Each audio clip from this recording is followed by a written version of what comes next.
On passe à une autre actualité, celle de la fraternité. Et en l'occurrence, l'idée de la fraternité qui fait son chemin, c'est l'idée du revenu universel. Les Suisses, justement, vont voter sur le sujet dans les 2 ans. Regardez. L'idée n'est pas nouvelle. Elle a été lancée par Thomas More au XVIe siècle dans son ouvrage L'Utopie. Un concept repris ensuite dans les années 30 aux États-Unis pendant la crise et étudié par de nombreux économistes. Les auteurs de l'initiative proposent un revenu de base de 2 500 francs par mois pour chaque adulte, riche ou pauvre, vivant légalement en Suisse. Les salaires et les aides sociales seraient alors réduits. Le coût total est estimé à 200 milliards de francs. Le financement n'est pas encore déterminé, mais une partie proviendrait des économies dans les assurances sociales. L'initiative casserait le lien entre revenus et travail. Déjà aujourd'hui, de nombreuses heures de travail ne sont pas payées. Par exemple, le travail des femmes ou des hommes à la maison. Ou bien le bénévolat, notamment l'aide aux personnes âgées qui leur permet de continuer à vivre chez elles. Des tâches nécessaires au fonctionnement de la société. Un revenu de base permettrait de développer ce type d'activité. Le but, en fait, c'est de trouver une nouvelle manière de s'adapter à la situation actuelle. C'est-à-dire qu'on est dans une situation, en fait, où le plein emploi n'existe plus et existera de moins en moins. Et on doit trouver maintenant de nouvelles solutions qui vont permettre de faire que chaque personne aura une place dans la société et qui n'est pas forcément une place, qui n'est pas forcément liée à une activité rémunérée. Cette fois, c'est Bernard Friot qui est venu nous rejoindre. Vous êtes économiste, sociologue, professeur émérite à l'Université de Nanterre. Vous êtes l'auteur de L'enjeu du salaire, dans lequel vous réfléchissiez à l'instauration d'un salaire universel à vie. Et vous faites partie des nombreux auteurs qui s'expriment dans le dernier numéro de la revue Mouvement sur le thème « Un revenu pour exister ». L'idée, effectivement, comme c'était dit dans ce reportage suisse, c'est de détacher le revenu du travail. C'est-à-dire que, je crois que c'est vous qui donnez l'exemple d'ailleurs, on peut faire du café à ses amis ou faire du café et être payé pour faire du café quand on travaille dans un café. Ça n'est pas la même chose. L'idée là, et elle est vieille, ce serait que tout le monde, de sa naissance à sa mort, touche un revenu auquel s'ajouteraient éventuellement les revenus du travail. Mais de toute façon, on serait certain d'avoir, alors justement, pour parer à la pauvreté, pour parer au dénuement, d'avoir tous un salaire, quoi qu'il arrive. Les étudiants, les gens qui ne travaillent pas, et même les mineurs, même si ce salaire était un peu plus bas. C'est ça, Bernard Friot ? Je ne pense pas, non. Parce que détacher le revenu du travail n'a pas de sens, d'accord, puisque le travail est le seul producteur de richesse, le seul producteur de valeur économique. Et donc, il y a forcément un lien entre le travail et le salaire. Alors, je me suis mal exprimé. À partir du moment où on fait de la redistribution, vous êtes bien d'accord avec moi qu'on peut toucher de l'argent, un revenu qui est détaché du travail. Qui est détaché de l'emploi. Et c'est ça qui est très important. Alors, excusez-moi, voilà, c'est ça parce que j'aurais ce dû n'est pas dire. du tout la même chose. C'est pas du tout la même chose. Le problème aujourd'hui du salaire, c'est qu'il est lié à l'emploi pour beaucoup de la population. Et si vous liez le salaire à l'emploi, alors c'est le chantage à l'emploi en permanence. On le connaît bien aujourd'hui. Monsieur Rouard prétend que Arnaud fait vivre des tas de gens, alors que c'est ces tas de gens qui le font vivre lui, et comment, hein. Et le luxe français existe malgré lui, pas grâce à lui, bien sûr, hein. Et on peut en dire autant de Pinault, on peut en dire autant de Mittal. J'étais à Liège récemment. Il ne fait pas vivre 20 000 personnes, Mittal, c'est 20 000 personnes qui le font vivre, d'accord. Et si on lie le salaire à l'emploi, on donne tout le pouvoir aux propriétaires lucratifs. Et c'est pour cela que tout le mouvement syndical au cours du XXe siècle a été pour déconnecter le salaire de l'emploi et pour attacher le salaire à la personne. C'est nous qui produisons la valeur. C'est pas Arnaud ni Mittal, c'est nous qui produisons la valeur. Arnaud et Mittal, ce sont des parasites qui nous piquent. Mais on pourrait à l'échelle du pays. Ne pas produire de valeur et toucher ce salaire. Ça, c'est le cas de Mittal, qui ne produit pas de valeur et qui touche beaucoup. Oui. À l'échelle du pays, nous produisons 2 000 milliards par an. 700 vont des propriétaires lucratifs. 700, 35%, qui n'investissent que 400, 20% seulement. Il y a 300 milliards qui partent en fumée. Il y a un coût du capital de 15% sur notre production. C'est une des raisons de cela, une des raisons de l'arrogance de cette classe, c'est que nous sommes obligés d'être demandeurs d'emploi si nous voulons travailler. Parce que l'on a réussi à lier le salaire à l'emploi. Et tout le mouvement syndical, j'y reviens, au cours du XXe siècle, sa bagarre, ça a été pour dénouer le salaire de l'emploi, pour créer la fonction publique, par exemple. C'est-à-dire le salaire à vie. On n'est pas payé pour son poste, on est payé pour son grade. On passe un concours et on est payé pour son grade. On a un salaire. C'est pour ça qu'il n'y a pas de chômage dans la fonction publique. C'est pour ça d'ailleurs que les réformateurs veulent l'y introduire, bien sûr. Il n'y a pas de chômage parce que ce n'est pas à l'emploi, au poste de travail qui est lié le salaire, mais à la personne. Et c'est un grand progrès que ce soit les personnes. C'est nous qui produisons, c'est nous qui devons être payés, pas notre emploi. Et j'ai pas d'emploi, je suis à poil. Ça doit disparaître. Et pour le faire disparaître, il faut attacher le salaire à la personne en généralisant ce que nous avons fait. Il ne s'agit pas de partir de rien, il ne s'agit pas d'inventer la Lune, il s'agit de pousser plus loin les conquêtes de la classe ouvrière. Sur le modèle du salaire à vie de la fonction publique, sur le modèle du salaire à vie des retraités. Nous avons construit la retraite comme le communisme, monsieur. Le droit. Je vous laisse le soin de qualifier ça comme vous voulez. Vous êtes un réactionnaire assez fiefé. J'ai pu m'en rendre compte en vous écoutant soir. Je suis comme Mona Chollet. J'avais jamais vu des gens comme Roy. C'est absolument incroyable. Enfin bon, vous avez le droit d'exister, évidemment. Merci. Et ils auront droit à un revenu. Ils auront droit à un revenu. Laissez-moi achever. Laissez-moi achever. Vous voulez l'élimination. Que si nous voulons que chacun puisse être titulaire de son salaire, ce qui est un gros progrès, sur le modèle, en généralisant la situation des retraités, en généralisant la situation des fonctionnaires, non pas pour que tout le monde travaille pour l'État, c'est absurde, je suis pour un dépérissement de l'État. Peut-être que le Pénissier va être d'accord avec moi, du coup, ce fiefé réactionnaire lui aussi. Mais pour que, comme les fonctionnaires, nous soyons tous payés pour ce que nous sommes, pas pour l'emploi dont nous sommes des quémandaires auprès de parasites. Qui décidera mais ce que pour vous êtes. que ce soit possible, il y a une deuxième condition. Sinon, on aura des salaires, mais pourquoi faire ? Il faut que nous maîtrisions l'investissement. Et pour maîtriser l'investissement, il faut que nous soyons copropriétaires de nos lieux de travail.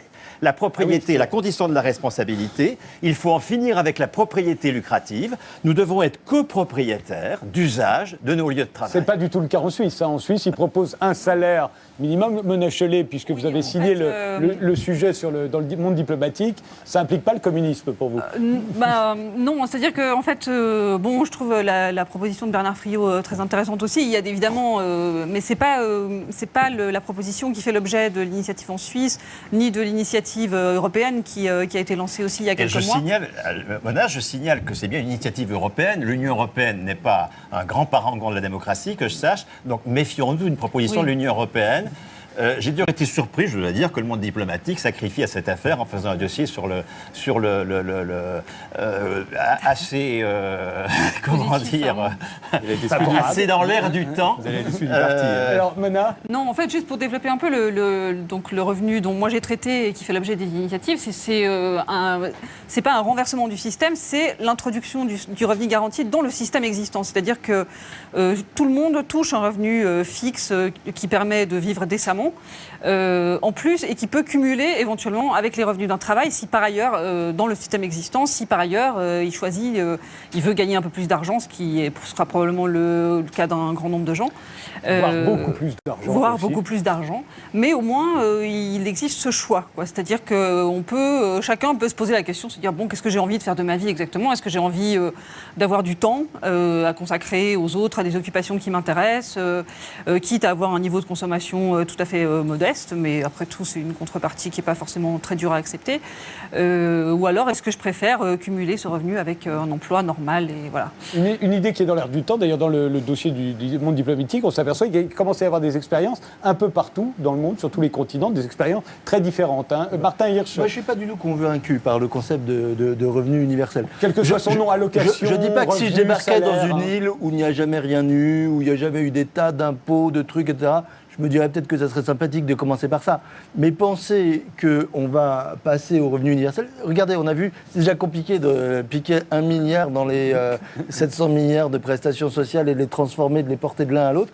Donc ça me paraît tellement inconcevable que ça existe, que ça me paraît tout à fait quelque chose qui fait diversion. Et d'ailleurs, Christine Boutin n'arrivait jamais à me convaincre, elle voulait absolument, c'était une fanatique du revenu universel, et j'avoue que ça me laissait un peu méfiant. Mais le revenu universel, c'est le contraire du salaire universel. Parce qu'un revenu, c'est un pouvoir d'achat, alors qu'un salaire, c'est la reconnaissance de notre qualification. Nous sommes les producteurs, nous sommes payés. Le deuxième argument pour moi, c'est que ça n'est pas un moyen de lutter contre la pauvreté. Pour moi, sortir de la pauvreté, c'est que chacun puisse avoir une place utile dans la société qui lui permette d'avoir des moyens convenables d'existence. Donc un emploi.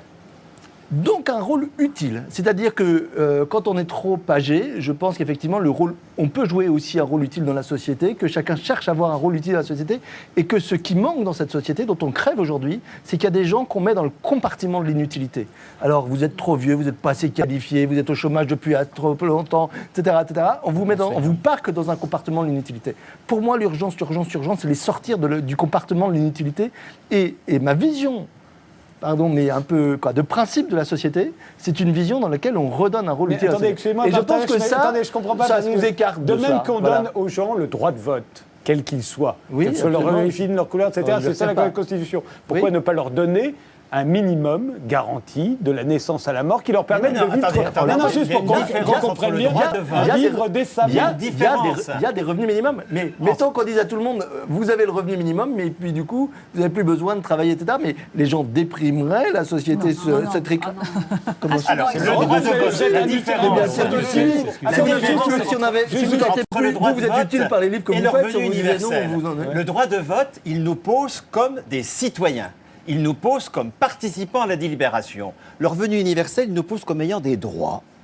Nous sommes des êtres de besoin qui avons droit du pouvoir d'achat. Et on a le droit de le jouer un salaire rôle, universel, c'est tout à fait autre chose. Nous sommes, c'est comme le suffrage universel, nous sommes les seuls producteurs de la richesse. Il n'y a que les travailleurs qui produisent de la richesse. Nous devons avoir un droit politique au salaire, le salaire comme lié à la personne. Ça n'a rien à voir avec le revenu de base, c'est bien compris. C'est pour ça une roue de secours du capitalisme. Le revenu, c'est ce que proposent les Suisses. Ça n'est pas ce que vous proposez. Mais bien sûr, le salaire universel, c'est l'affirmation que nous sommes les seuls producteurs, que les propriétaires lucratifs sont des parasites, et que nous avons à être les copropriétaires d'usage. J'aime pas tellement le mot de parasite. Écoutez, si vous pensez que Vital n'est pas un parasite, allez donc voir avec un être humain comme un parasite, ça me choque. Jean-Marie Roy, la social-démocratie, dites-le que Vital n'est pas un parasite. Monsieur qui m'a mis en cause. J'aime pas le mot parasite. Ne sommez pas de dire ce que j'ai en train de dire. Je suis en train de le dire. Ne parlez pas tous en même temps. L'exemple de quelqu'un de très intelligent, mais qui pense d'une manière extraordinairement fausse. Et quand vous avez mis en cause ce que j'ai dit sur Bernard Arnault, mais c'est que vous mettez en cause tous les gens qui ont créé des entreprises, tous les grands entrepreneurs. La France est constituée par quoi? Elle est constituée par qui? Elle est constituée par tous les grands entrepreneurs. Tout ce qui a constitué la richesse et même la civilisation de Louis Renault, de l'automobile, de l'aviation, ce sont de grands inventeurs et des gens de grands industriels. Mais la SNCF n'a pas de grands entrepreneurs, elle fonctionne beaucoup mieux que des tas d'entreprises comme Arnault. Vous arriveriez, regardez, EDF n'avait pas d'entrepreneurs, elle fonctionnait beaucoup mieux quand elle n'en avait pas que depuis qu'elle a des prétendus entrepreneurs, parce qu'au fond, etc. C'est un Ce que vous dites est une énorme bêtise, tout simplement. Vous parlez ensemble. C'est un égalitarisme fou, un égalitarisme délirant, et qui fait que vous prenez tout le monde pour des réactionnaires. Les gens qui ont du bon sens sont des réactionnaires. Vous l'êtes, ça me paraît absolument évident.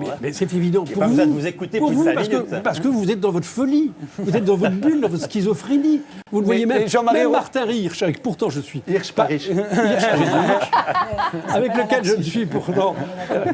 J'ai des accords. Je reconnais. Mais qui peut pas être d'accord avec Martin Hirsch? Il est au moins, il a du à bon tous les sens. râteliers. Mais vous n'avez aucun bon sens. Vous êtes dans votre folie. Restez dans votre folie, mais ne traitez pas tout le monde de réactionnaire. Alors, Léonie Simaga, alors vous avez bien vu qu'il y a le salaire universel, oui. Il y a le revenu universel, ce que proposent les Suisses, qui ne nécessite pas forcément de nationaliser toutes les entreprises. Mais je rebondis sur ce que vous dites quand vous dites que c'est une folie. C'est vrai que, c'est tellement loin, c'est tellement utopique qu'on pense que ce soit l'enfer ou le paradis. c'est effectivement tellement loin Mais c'est criminel. que ce soit l'enfer ou le paradis, c'est tellement Ça a déjà loin été expérimenté, on l'a vu que c'était l'enfer. Je Merde. peux finir. On l'a vu pendant un siècle. Oui, mais là où on est Vous avez aussi, besoin c'est de quoi pour l'enfer. voir que Mais ce que là vous où on proposez, est c'est de la aussi, dictature. c'est l'enfer. Et on Laissez le parler voit. Léonie Sibagasse. Oui, hein. pardon. J'ai C'est dès aucune qu'elle autorité ouvre la auprès bouche, de ce elle, garçon. que vous parlez. Oui, pardon, oui, pardon. j'ai aucune autorité. Mais au moins, je pense que cette pensée a la vertu de l'espoir, de la direction et d'ouvrir des portes. C'est-à-dire, effectivement, on vous a coupé à un moment, je pense, important quand vous disiez ça existe déjà, le revenu à vie. Par exemple, c'est le principe de la retraite. Effectivement, quand on considère qu'une personne travaille et puis au moment où elle cesse de travailler, elle continue à percevoir de l'argent jusqu'à ce qu'elle meure, c'est bien donc un revenu universel. Et ça, on le trouve normal et on se bat tous, à peu près tous, pour le maintenir. Alors après, l'idée que ce serait exponentiel, enfin que ce serait... Non, à vie. Ça vie, daterait de beaucoup plus tôt que la retraite. voilà, que ce serait... Oui, mais je voudrais vous reprendre sur ce point. elle est Les belle, retraités, ils n'ont pas un revenu. Ce que nous avons construit comme retraite, c'est un salaire continué. Nous revendiquons 75% du brut à 55 ans. J'espère qu'on va revenir à cette revendication ancienne de 55 ans. C'est-à-dire le droit à une seconde carrière. À 55 ans, on n'est pas en retraite pour ne rien faire. La retraite, c'est pas le droit au loisir. C'est le droit à enfin pouvoir travailler sans employeur et sans actionnaire. Et quand on interroge les retraités qui ont une pension proche de leur salaire, on a toujours la même réponse. Je n'ai jamais autant travaillé, je n'ai jamais été aussi heureux de travailler. Et quand on leur demande pourquoi, mais parce que ça tombe tous les mois. Parce que c'est un salaire à vie et qu'ils n'ont plus besoin de passer par le chantage à l'emploi, ils n'ont plus besoin de mettre en valeur le patrimoine indécent d'un actionnaire pour pouvoir travailler. Enfin, les retraités travaillent et ils produisent la valeur économique. Je suis de C'est pas moins en nous qui moins plaisons. pour le revenu universel. Non, ça c'est le salaire. Ça, c'est le salaire universel. voilà, C'est les celui deux. d'Henri Friot qui Celui veut de dire, Boutin ça veut et celui dire de que Friot, les deux. c'est celui Hop, d'Henri les prends Friot, pas. je vous me dirai si je me trompe, mais en gros, nous serait versé par un centre de sécurité sociale et ce serait vrai pour tous les travailleurs, Voilà. que ce soit le patron Écoutez, de l'entreprise ou j'y arrive. dans C'est le cas déjà des le cas, mais c'est Suisses, déjà le cas en pour qu'on santé. dans mon C'est déjà râtelier. le cas en C'est pas santé et dans en mon vieillesse. râtelier. Dans le cas de, dans le cas Ah bah du- non, ça je m'en suis dans aperçu. le cas du Ça, je revenu sais bien. universel, c'est simplement que ça remplacerait toutes les formes d'allocation. Il n'y aurait plus de cotisation chômage, enfin, il n'y aura plus d'allocation chômage, il n'y aurait plus tout ça, il y aurait le revenu. Et Ce voilà. qu'il faut voir, c'est le déjà là. C'est-à-dire que sur 100% d'un salaire aujourd'hui, il y a 45% de cotisation sociale. Si je touche 2 000 € par mois, il y a 1 700 € de cotisation. Et c'est vous avez pas heureusement qu'il y a cette mutualisation du salaire, que ce n'est pas mon employeur qui, selon la proposition qui nous file les 5% pour qu'on aille acheter nos couches culottes, enfin je ne sais pas quoi. Mais ce serait horrible de donner de l'argent aux gens pour qu'ils en heureusement fassent que ce ce qu'ils n'est veulent. pas C'est mon atroce. employeur qui paye mon opération du cœur. Il cotise et c'est la mutualisation des valeurs ajoutées dans une caisse maladie qui m'assure la couverture. Heureusement que ce n'est pas mon employeur qui paye ma retraite, il a peut-être disparu. Il cotise et c'est la mutualisation des valeurs ajoutées à l'échelle du pays qui garantit la vieillesse. Pareil pour le salaire direct. Il s'agit d'aller plus loin à partir du déjà là, d'être fidèle au Conseil national de la résistance, d'être fidèle à ceux qui ont inventé ce système formidable et de les honorer en faisant pareil, c'est-à-dire 100% du salaire mutualisé. Ce n'est pas l'entreprise qui paye les salaires directs, l'entreprise cotise au prorata de sa valeur ajoutée. L'équivalent de 60% de la valeur ajoutée à peu près pour le salaire, 30% pour l'investissement, si on veut avoir non pas les 400 milliards que nous laissent les parasites, mais les 600 milliards dont nous avons besoin et que nous produisons pour faire de l'investissement. Et ces cotisations vont des caisses de salaire qui versent les salaires. Et nous sommes enfin dans la liberté, Nous sommes libérés du marché du travail. Mona Chollet, vous voulez préciser quelque chose? Oui, j'étais juste frappée par le discours de Martin Hirsch. Je crois que vraiment ce dont on crève, au contraire, c'est la confusion permanente entre l'emploi, avoir un emploi et être utile à la société. Parce qu'aujourd'hui, on sait très bien que c'est plus vrai. C'est-à-dire qu'il y a énormément de gens qui occupent un emploi. Non, vous disiez qu'il fallait trouver à chacun un emploi pour que ils se sentent un rôle tout utile ça. dans la société. Un rôle utile dans la société. Et de fait, bon, quand on, enfin typiquement, le RSA, c'est ça, c'est-à-dire c'est-à-dire qu'en gros, on subventionne des emplois pour le profit d'un patron. L'utilité à la société et l'épanouissement de la personne qui travaille, c'est pas tellement, c'est pas une grande réussite de ce côté-là, quoi. Donc vous avez à la fois des gens, vous pouvez avoir des gens qui ont un emploi qui sont tout à fait nuisibles à la société, qui produisent des choses inutiles, dangereuses, voilà, néfastes. Et à l'inverse, vous pouvez avoir des gens qui n'exercent pas une activité salariée, mais qui sont bien plus utiles à la communauté. Je ne dis pas le contraire, qu'il n'y ait pas de malentendu, je ne dis pas le contraire. Je suis pour la place utile qu'on peut avoir comme salarié, comme bénévole, comme engagé, comme volontaire, comme intellectuel, comme tout ce qu'on veut. Et comme paresseux, éventuellement. Je dis juste que les relations qui font qu'on est bien en société, c'est est-ce que voilà, quelqu'un attend quelque chose de moi, est-ce que moi je peux attendre quelque chose des autres? Je pense que c'est quand même une des choses absolument fondamentales pour le bonheur. Il nous reste très peu de temps. Bertrand Le Ménissier. Oui, je voulais revenir en tant qu'enseignant. Je serais assez effrayé de voir que toute la France deviendrait comme l'université française. C'est-à-dire tout le monde fonctionnaire.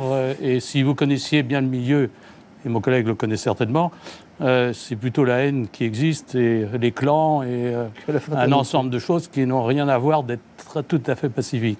Ceci dit, je reviens sur la question revenu et universel. Il y a deux choses qui sont importantes.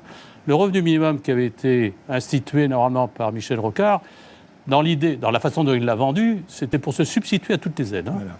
Et qu'est-ce qu'on a vu? On a vu le contraire. Hein, c'est allé. Alors, l'idée du revenu universel au sens de déconnecter, disons, l'aide, d'être désincitatif vis-à-vis du loisir et d'inciter les gens, bien entendu, à travailler, ça, je comprends cette idée d'allocation inconditionnelle, hein, d'une certaine façon. Alors, après, bien entendu, le problème principal, c'est qui finance? On parlait des retraites. Évidemment, quand on est retraité, on fait ce qu'on veut, on travaille plus, comme l'a rappelé. Si je vois tous les retraités, oui, alors une grande partie de ça, c'est financé par quelqu'un. Et ce quelqu'un, il faut bien qu'il produise. Et quand vous dites qu'il est utile, mais comment je prouve que je suis utile? C'est pas vous qui allez me dire je suis utile ou pas. C'est celui à qui vous allez vendre un service. Et là, il y a une moralité beaucoup plus forte parce que vous lui vendez le service qu'il désire. Et non pas, comme nous, enseignants, nous offrons un service qui n'est pas demandé par les étudiants. Bon, alors ça, OK, on a compris depuis longtemps puisqu'ils ne viennent pas en cours. Moi, mes étudiants venaient en cours, t'es peut-être pas très bon, hein, c'est possible. Hein. D'ailleurs, si tu craches dans la soupe, c'est que c'est pas très bon. Ce que je reproche, c'est en général ce qui se passe quand on n'est pas très performant, on dit du mal de son institution. Moi, je suis très heureux de l'université. Je rends hommage à mon université. C'est un lieu de débat, c'est un lieu d'échange intellectuel. On est tout à fait d'accord là-dessus, mais extrêmement exigeant. Il n'y a aucune preuve de ça. C'est un lieu de création scientifique formidable. Aucune preuve de ça. Et que tu craches dans la soupe, c'est ton affaire. Mais c'est peut-être, à mon avis, c'est le signe que t'es pas très bon. Vous devinez tout de suite que ça serait effectivement l'étalement à l'ensemble de la société. Oui, non, juste, moi je trouve que ce qui est assez passionnant tout de même dans le débat sur le revenu universel, c'est cette volonté, et je crois qu'il est temps, de dissocier vraiment l'emploi du travail. Parce que c'est l'emploi du revenu. Non, oui, mais de dissocier la définition, de ne pas superposer le fait que le travail et l'emploi soient la même chose. Donc c'est décisif pour l'émancipation, c'est décisif pour la dignité humaine. Il y avait d'autres réflexions d'ailleurs qui renvoient à la révolution dans le droit du travail, rapport Boissonnat, Suppiot, etc., qui disaient on va créer une sécurité professionnelle, sociale, c'est-à-dire on arrête de mettre l'assurantiel, entre guillemets, sur l'emploi, on le met sur la personne, surtout qu'aujourd'hui, plus personne. Quel est le destin d'un travailleur aujourd'hui? C'est l'intermittence, c'est l'activité, c'est la formation, c'est le chômage, mais c'est rarement un emploi à vie. Et il est fondamentalement, alors qu'il produit sans cesse, on n'a jamais autant produit, on a une productivité magnifique, on n'a jamais autant produit individuellement de la richesse et participé à la valeur ajoutée, et on n'a jamais été en tant qu'individu, aussi peu alloué financièrement. Donc à un moment donné, il faut réfléchir globalement avec les outils qu'on peut avoir, avec ce que Gaël Giraud appelle le facteur 12. Je sais que vous n'aimez pas beaucoup le fait de réguler les écarts entre les rémunérations, mais c'est important d'y penser. Le fait d'enlever de la responsabilité aux actionnaires précisément parce qu'ils sont volatiles et qu'ils ont su transférer de manière magnifique le risque sur les salariés et les seuls travailleurs qui sont pris au piège dans cette histoire-là. Ça détruit des vies humaines. Donc oui, très sincèrement, si le revenu universel peut faire avancer la réflexion là-dessus, mais appelons-le salaire salaire universel. Le salaire universel. Le salaire pour tous, hein, de 18 ans, chacun à 18 ans, Henri touche Fillon, la vous savez bien première que c'est niveau pas de la même chose. Les qualification. Suisses, eux, vont voter sur le revenu universel. Non, mais les Suisses, c'est une roue de D'accord. secours du capitalisme. Oui, cette affaire, non, mais c'est pas le d'accord. problème. Enfin, si Non, ça existe la- chez eux, on leur dira pas non plus Nous qu'ils avons ont... fait beaucoup mieux avec la Sécu. C'est ça le point, Ouais, c'est que d'accord. nous avons fait avec la Sécu quelque chose qui, à la fois, permet de payer des salaires à vie et donc de généraliser le dispositif à tout le monde. À 18 ans, chacun a le premier niveau de qualification, quel que soit son parcours scolaire. À 18 ans, chacun a le premier niveau de qualification. Ça fait partie de la majorité politique que d'avoir le premier niveau de qualification et donc le salaire à vie qui va avec, mettant 1 500 €. Et puis il y a une carrière salariale qui est possible sur la base d'épreuves de qualification, bien sûr que l'on passe, jusqu'à 6 000 € par exemple, qui permet d'aller... Et au-dessus de 6 000 €, c'est pas possible. Et ceux qui rasent gratis à vie ont une prime supplémentaire. Au-dessus de 6 000 €, je pense que ça n'est pas du tout nécessaire de gagner plus de 6 000 € par mois. Très franchement, un couple à deux à 12 000 €, n'oubliez pas que cette affaire, il n'y a que de la cotisation, il n'y a plus d'impôts. Hein. Donc nous sommes à l'équivalent de 8 500 € par mois actuel. Parce que quand on gagne 8 500, il y a à peu près 2 500 qui partent en impôts, en TVA et en IRPP. Combien d'actifs, je ne parle pas de salaire, combien d'actifs gagnent plus de 8 500 € par mois en France? 1 pour 1000. Donc, proposer que nous allions dans une situation où nous aurons supprimé l'impôt. Si on veut supprimer les paradis fiscaux, il y a une seule solution, c'est supprimer l'impôt. Hein. Oui, c'est un accord un peu curieux avec le musicien, mais laissons tomber l'affaire. Nous avons donc une carrière salariale, et cette carrière salariale se double, c'est ça le point décisif, hein, d'un droit qui est aussi acquis à 18 ans, de copropriété d'usage, c'est-à-dire qu'on est copropriétaire des lieux où on travaille.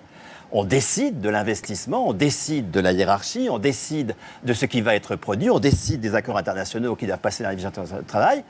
Mais c'est une propriété d'usage, on ne tire aucun revenu. C'est décisif, ce point-là. Et la maîtrise de l'investissement se fait par une cotisation économique qui se substitue au parasitisme du profit, des profiteurs qui n'investissent pas aujourd'hui. Hein. Les marchés financiers sont absolument prédateurs de valeur, ils n'apportent strictement rien, hein, le flux est dans le sens inverse. Nous avons fait la preuve que le capitalisme ne peut plus assurer, dans des pays développés comme le nôtre, l'avenir de notre production, notre avenir commun. Il faut passer à ce que la sécurité sociale, dans son expérience, rend possible, salaire à vie pour tous, et propriété d'usage des entreprises, de toutes les entreprises, hein, boulangerie de quartier, tout comme la SNCF. Merci Bernard Friot.